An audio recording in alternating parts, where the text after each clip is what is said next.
This project is a testament to the enduring friendship and strategic partnership between Zimbabwe and the People's Republic of China, rooted in mutual respect, shared prosperity, and a common vision for sustainable development. The strategic importance of this demonstration village is that this project is not just another agricultural venture. It is a living laboratory of innovation, a bridge between traditional knowledge and modern technology, and a testament to South-South cooperation. We fully recognize that with over 60% of Zimbabwe's population living in rural area, it is essential to support the rural residents, especially those from marginalized and disadvantaged communities, in breaking the chains of poverty and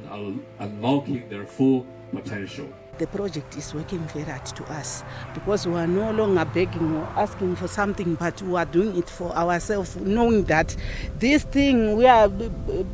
working with, if it gives us money, they are also going to give us the money for your pockets, then the money for the project, to keep the project on.